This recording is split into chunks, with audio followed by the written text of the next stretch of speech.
So we all know that scaling an e-commerce store can be hard, but Facebook ads gives you the opportunity to reach thousands, millions of potential customers relatively easily and put your brand in front of those people.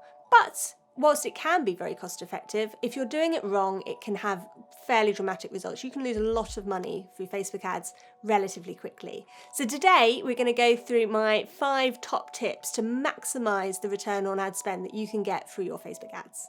For the best advice to grow your e-commerce brand quickly and sustainably, subscribe to my channel, hit the bell so you get notified, and we'll be sending out a new video every week showing you exactly how to grow your e-commerce brand.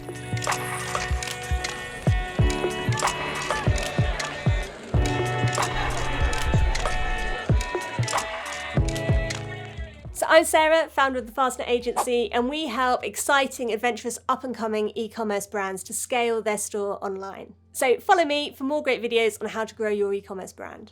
So we all know that Facebook and Instagram adverts can play a really important role in scaling an e-commerce brand. But if you don't know what you're doing and you don't have a good ad strategy, then you can easily chuck money into a big, endless hole that is Facebook. So today we're going to give you some really clear strategies on how to build your ads and develop a strategy which basically targets every aspect of your funnel. Now that's the top of the funnel where people are looking and discovering your brand, the middle of the funnel where you're nurturing those people into understanding what your brand is about, and the bottom of the funnel which is all about closing your sale and getting repeat customers. Okay, so starting with the top of the funnel. Now, with the top of the funnel, you want to think about your client avatar here or your customer avatar here, and what are they looking for? Now, the advantage of Facebook ads over and above something like Google advertising is it allows you to target people that don't necessarily know that they've got a problem yet and that you're the solution to that problem. So with Google, what happens is somebody says, I need X, Y, and Z. They're aware of the fact that they've got a problem. They know they need a solution. They type that solution into Google, and your brand or one of your competitors' brands comes up in front of them. The advantage of Facebook is if you're very clever with your targeting, so you know who your customer is and they know this, you know the sort of people that would benefit from your products, then you can target those people that aren't even aware that they have a problem just yet and that you're the solution. So this really opens up from the sort of 5% of your potential customer base to the other 95% who don't even know that your product exists or that they might need it yet. And that is the real joy of Facebook and Instagram advertising. So what do you need at the top of your funnel in order for this to be effective? Well, I've kind of mentioned it already. You need to highlight the problem. Now that might be quite a serious problem. It might be quite a flippant problem, but either way, if somebody is looking to buy something, they are looking to buy it in order to solve a particular problem that they're experiencing at that time. And if you can tap into that problem and introduce your brand at this point in your funnel, the top of the funnel, then that's absolute gold in terms of Facebook advertising. So what are we looking at here? We're looking at an audience that potentially hasn't seen you before. You've built out that audience on Facebook using certain demographics about your target customer. If you want to know how to develop a target customer avatar or persona, then you can take a look at one of my other videos where I go into this in great depth. How are they trying to solve this problem? And you target your ads initially around the concept of the problem. What is the problem? And introducing your brand as a solution to that. And that really is your top of funnel advertising right there. So to clarify, this is all about introducing your brand to a cold audience. They don't know about you yet. They don't know about your products. They don't know about your services. They're completely cold. Do not try to instantly sell to a cold audience. Highlight the problem, empathize with them, give them some useful information, and then send them through to your site so that they can find out a bit more about it. Okay, so moving on to the middle of your funnel. Now, middle of your funnel should be your retargeting or remarketing audience. This means people that have already gone to your website, have already engaged with your Facebook or your Instagram account, have already had some sort of introduction to your brand. So this is the middle of your funnel. They already know about you. So they already know as well about, hopefully at this stage, what their problem is. Because they've engaged with you, they've also highlighted that they are interested in solving that problem that they're experiencing. So what do we do now? Well, what we want to do is we now want to provide the solution. This is the next step. So this is where we really get our sales hat on. We really get in front of them. You know, how are you going to solve this problem? Well, these are my products just here, and they will do that. So it might be, say you're bringing a new surfboard to the market. Well, your top of funnel would have been that they don't even know they need a new surfboard yet, but you're highlighting maybe some of the problems that they're experiencing with their current ride. Maybe they can't use that surfboard in certain types of wave, or I don't know, I'm not a surfer at heart, but you can see what I mean. You're highlighting maybe some of the problems that they might be experiencing with their surfing at the moment. And in the middle of the funnel, you're going to go into how your particular surfboards solve that problem. So, get more rides in flatter water. Whatever that might be, you're kind of putting that in front of that audience. And that audience at that point have already expressed an interest in that. So that should be a really good point to send them straight through to your landing page, straight through to your product page, and close that sale. Now remember, at this stage you need a really strong hook. So this might be where you want to introduce some sort of discount or free shipping or something along those lines, something to get, bums off seats and into your store online. So yeah, a good hook is always a really good thing to accompany your solution to their problem. Make sure that you give a really good overview of what your product is as well. So whether that's a scroll feed with all your various products available in all the different colors, or whether that's a detailed video, it's showing exactly what your product does, whatever that might be, make sure that you really highlight the features and benefits of your solution.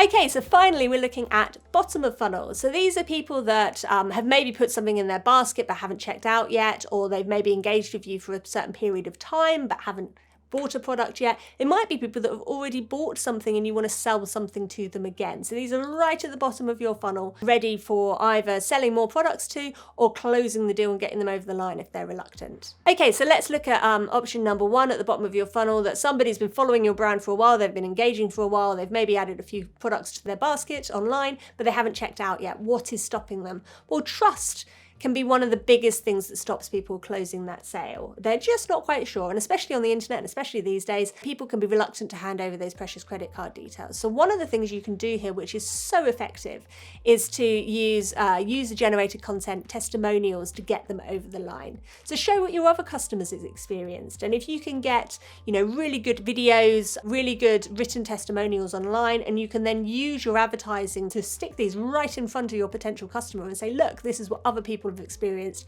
you're going to get the same thing, then that's a really good way of getting those potentially reluctant buyers over the line to complete the purchase.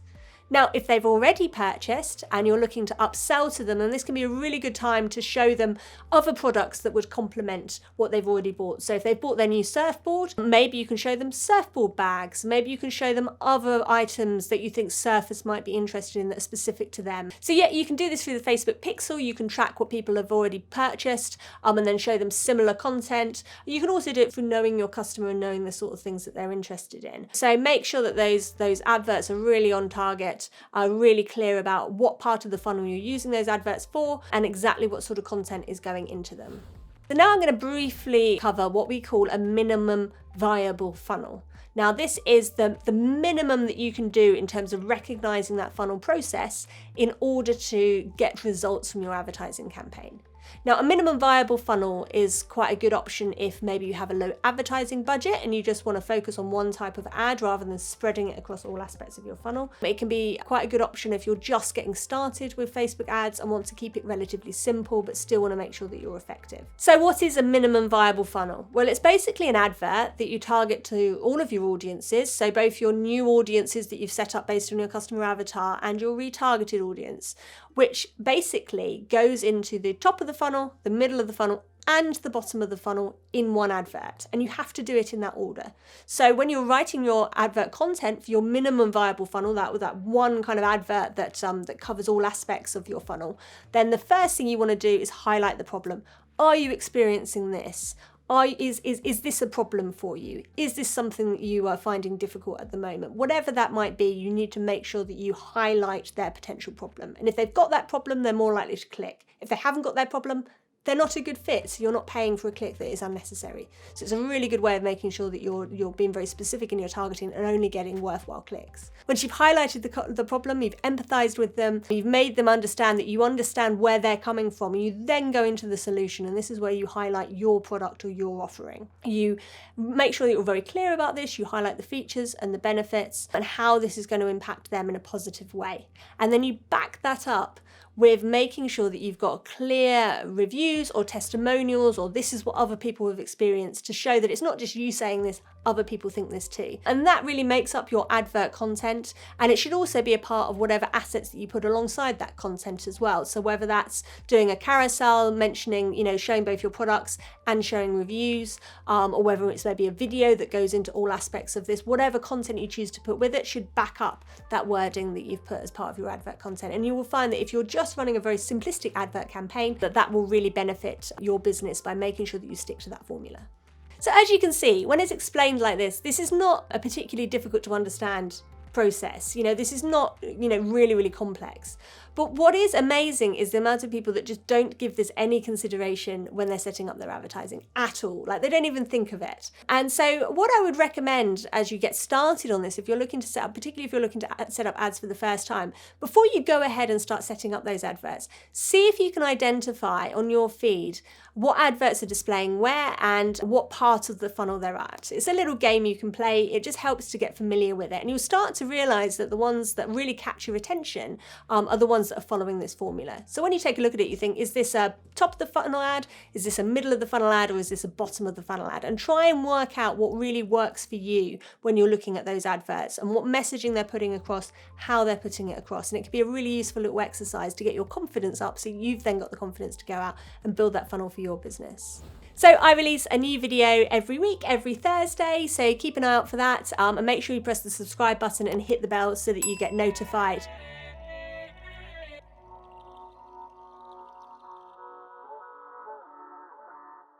Now, if you want a little bit more information about building out your customer avatar, as we mentioned here, or your customer persona, then I did a great video on that. So come and check out this video over here.